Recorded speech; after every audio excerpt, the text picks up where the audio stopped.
Okay. We're back for this Monday. Had a pretty good weekend, and I hope you all did too. Yesterday was great. Going out to that little restaurant with the family and enjoying some brunch. They call it breakfast, lunch, brunch. Did you give some brunch? All right, scene 11.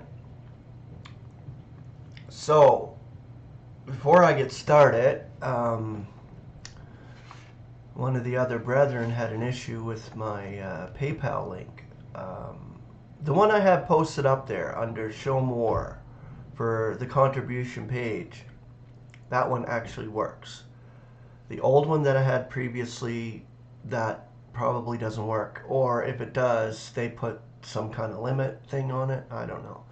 But anyway, the one person that was trying to contribute a bit was having issues. So if you were having issues, make sure that you go under Show More and click that other one, that other link to the contribution page, because that's the one that works if you'd like to contribute to the work. Okay, on to scene 11. All right. A road stretches out before us through the land of promise, and in the distance beyond the frontier rise the roofs and towers of a foreign city, Damascus, ancient city, capital of Syria. Down this roadway to Damascus strode a persecuting band, and their hearts were full of murder as they journeyed through the land, till before them rose the city, with its pinnacles so fair. But their leader felt no pity for the Lord's disciples there. Now the roadway to Damascus is a symbol of God's grace. For 'twas there the chief of sinners met his Savior face to face. Worthy of God's indignation, he was smitten from above, yet there lay no condemnation in that blinding shaft of love. Saul of Tarsus later became Paul, the slave and apostle of Christ Jesus, was indeed a choice instrument of God to further his purpose in a way previously undreamed of. In his first letter to Timothy, Paul mentions his service and reveals that he, who formerly was a calumniator and a persecutor and an outrager, was shown mercy, that in him, the foremost of sinners, Jesus Christ should be displaying all his patience for a pattern of those who are about to be believing on him for life Aeonian. 1 Timothy chapter 1, verses 12 through 16.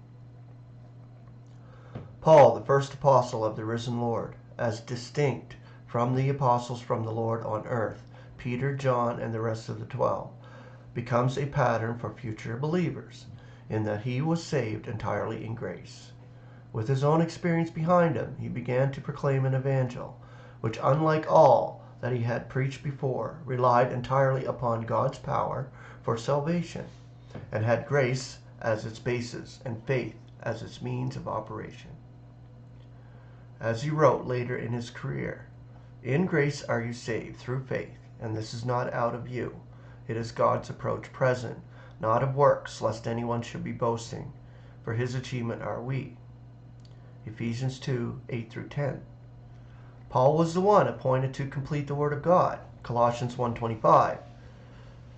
God has no further secrets to reveal concerning his purpose beyond those made known to his beloved apostle, to the nations. And all that the universe needs to know concerning the basic truths of justification and reconciliation, as well as all that it needs to know to grow into a full realization of God, are contained within his completed word. So Paul completed right there in 1 Corinthians 15, verses 20 through 28. If you go through it, the consummation. He saw to the consummation.